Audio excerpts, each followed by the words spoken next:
It started like any other quiet morning in a sleepy town, until it wasn't. An elderly man, kind, quiet, and known to most of the locals as Mr. Harris, ended up in the wrong place at the wrong time. A misunderstanding spiraled out of control when a routine check by local officers took a dark turn. In a matter of moments, the man was gone, and the officers had no idea who they had just crossed. What they didn't know, what they couldn't have known, is that Mr. Harris wasn't just anybody. He was the father of someone the government only calls when things get truly bad. Someone trained in complete silence, precision, and power. Someone who had walked away from the battlefield for good, or so he thought.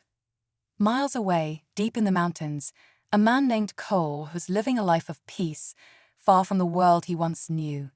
No one there knew about his past. No one knew that he was one of the most decorated and feared Delta Force commanders in history. But when the call came, just a short, broken message, everything changed.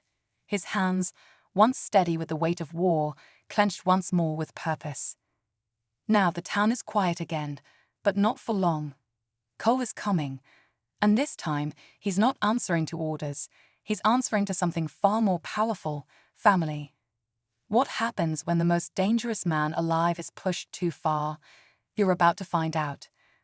Cole Harris had spent the last 5 years off the grid, hidden deep in the Colorado wilderness. He didn't tell people about his past. To the folks in town, he was just the quiet guy who fixed fences, chopped wood, and kept to himself. But behind those calm eyes was a man who had led Black Ops missions in places most people couldn't find on a map. The kind of missions that never made the news.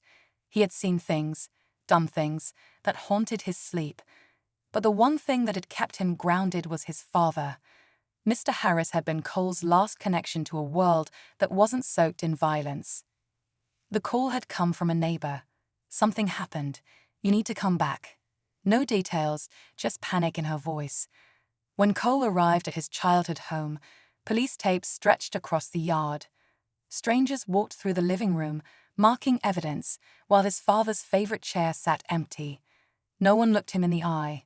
No one explained why an old man with no record, no enemies, and no threat had ended up in a coroner's van. Cole didn't ask questions. Not yet. He watched, listened, learned, and what he found made his blood run cold. Body cam footage missing. Reports half-written. Witnesses suddenly unsure. The deeper he looked, the clearer it became. This wasn't just a mistake, it was a cover-up. And the men responsible, they had no idea who they were hiding from or what they had just unleashed. Cole spent the next few days in a haze of rage and confusion, piecing together every fragment he could find. The official story was simple. His father had been caught in a routine altercation with the police, and things escalated. But the more Cole dug, the more he realized that there was nothing routine about it. The officers involved had no reason to even be near his father's property. They weren't responding to a call, and no one seemed to know why they were there in the first place. He tracked down one of the officers who had been at the scene, a rookie named Officer Stevens. The young cop had been visibly shaken by what had happened. It wasn't that he was a bad person, he just didn't have the experience to see through the corruption. Cole sat across from him at a small diner, watching his eyes dart nervously. They told me to forget it, that it was just a mistake. I didn't even get a chance to ask questions, Stevens muttered, shifting uncomfortably in his seat. But now it doesn't sit right. I can't explain it. I'm sorry. The guilt in Stevens's voice was palpable, and for a moment, Cole saw the same fear in him that he'd seen in countless soldiers caught in the same kind of manipulation. I don't know who's pulling the strings, but I need to find out, Cole said quietly. Stevens looked up, his face pale. Are you saying they killed him on purpose? I don't know, Cole answered, the weight of the question settling heavily between them. But I'm going to find out. No one gets to hurt my family without paying for it. As Cole's investigation deepened, he began to uncover strange connections. The officers involved had ties to a private security firm, a firm that, on paper, wasn't even supposed to exist. Something felt off, and his instincts, honed over years of covert operations, told him this wasn't just a local issue. The forces at play were far bigger, darker. Cole had no intention of backing down, but every step he took only led to more questions. Who was orchestrating this? Why target his father, of all people? And why now, when Cole had been so far removed from his past life? In the shadows, powerful figures watched, waiting for the storm that was building. But they underestimated one thing: Cole Harris wasn't the man they thought he was. And when the time came, he would show them just how far he was willing to go to protect what was his. The more Cole pushed, the deeper the rabbit hole seemed to go. Each lead he followed brought him closer to something much darker than he had anticipated. He began to piece together a web of corruption that stretched far beyond the small town, far beyond the police force. The private security firm, Vanguard Solutions had a hand in everything from local law enforcement to high-profile politicians. The more he dug, the more he realized it wasn't just about his father. This was bigger, a much deeper conspiracy that had been quietly festering for years. They had the money, the power, and the influence to bury anything that stood in their way. Cole felt the walls closing in around him. The phone calls were getting more frequent, the threats more direct. At night, he could hear the soft hum of a car engine idling outside his cabin and shadows moving just beyond the trees. They were watching him, waiting for him to make a mistake. But Cole was trained for this. He knew how to disappear when he needed to. But he also knew he couldn't run forever. One evening, as he reviewed a stack of documents he'd stolen from a local government office, a chilling thought struck him.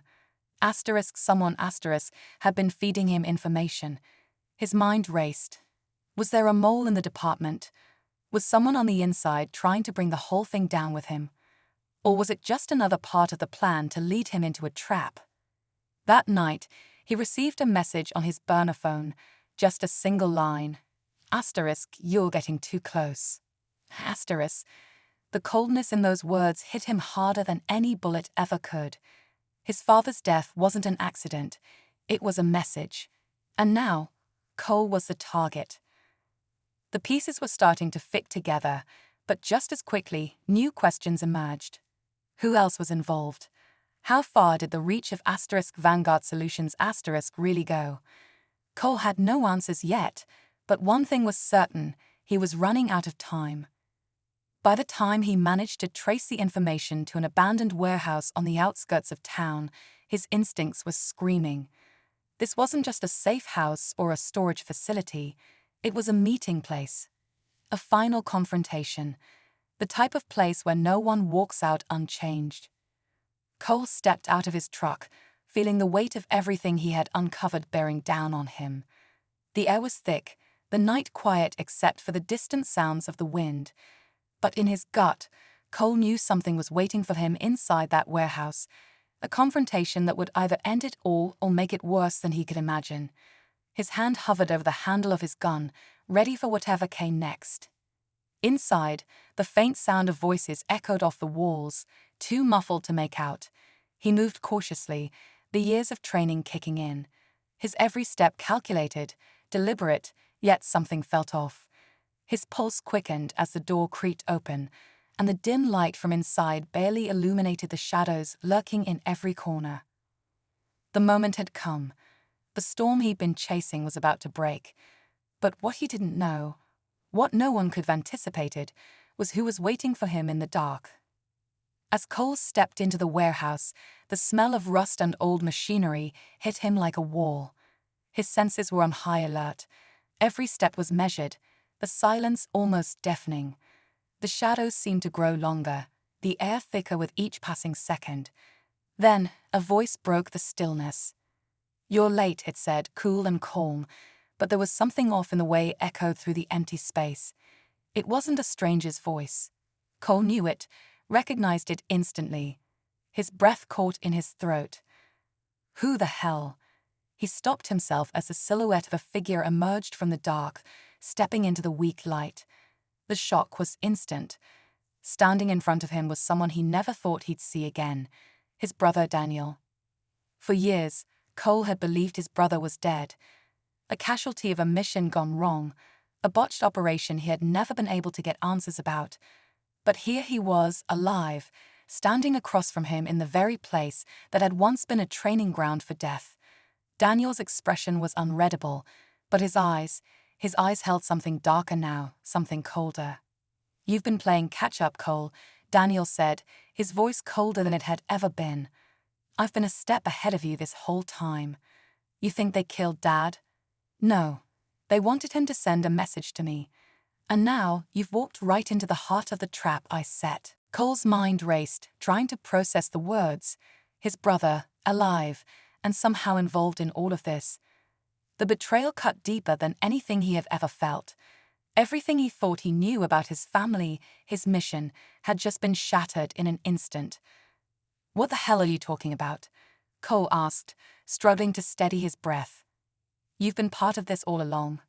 Vanguard, the cops, Dad's death. Was any of it real?" Daniel's lips twisted into a grim smile. "You think you were just left alone in the woods to forget everything? I needed you to think I was dead, Cole. I needed you to drop off the radar so I could do what needed to be done. And now you're in the way." The realization hit like a punch to the gut. His brother wasn't just alive. He was the one pulling the strings. He was the one who had orchestrated the entire thing. Everything from the cops' misstep to the conspiracy surrounding their father's death had been part of Daniel's larger plan. And now Cole, the one person who could stop him, was standing right in front of him. The tension in the room escalated. Every second felt like an eternity. It was clear now that the war Cole had been fighting wasn't just against an external enemy. It was against his own flesh and blood. The one person he thought he could trust had just become his greatest threat. Daniel stepped closer, his gaze never leaving Cole's. "You should have stayed out of it, brother. Now you're going to wish you had." The room felt like it was closing in on Cole as Daniel advanced, the weight of everything finally crashing down on him. His mind screamed at him to act, to fight, but the betrayal ran deeper than anything physical. His brother, the one person he thought he could rely on, was the very architect of the nightmare that had unraveled his life. Every instinct screamed for him to reach for his gun, but something about Daniel's calm demeanor kept him frozen. "You always were the soldier, Cole. So driven, so focused," Daniel said, his voice carrying a strange mix of admiration and contempt. "But you never saw the bigger picture. I had to do what needed to be done. Vanguard isn't just a security company, it's the new order. I'm helping build a future, and you—" He paused, his smile fading. "You're just a relic of the past." Cole's pulse quickened, his thoughts racing.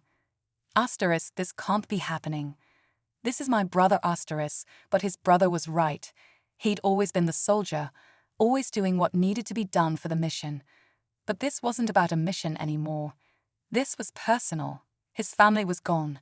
The life he'd tried to build was gone. All of it, a pawn in Daniel's twisted game. "I can't let you do this," Cole muttered, the words tasting bitter on his tongue. He reached for his gun, but Daniel was faster. Before he could even draw, his brother slammed him against the concrete wall, knocking the air from his lungs. The fight was on, but this wasn't the battlefield Cole was used to. There were no rules here, no tactics to follow. It was just raw, unfiltered anger, two brothers, torn apart by everything that had happened. Cole fought back, using everything he had, but Daniel was relentless. The physical fight felt like an endless struggle, each punch carrying years of pent-up rage. Just as Cole thought he might get the upper hand, the lights flickered. The sound of a helicopter suddenly thundered overhead, the walls shaking with its intensity.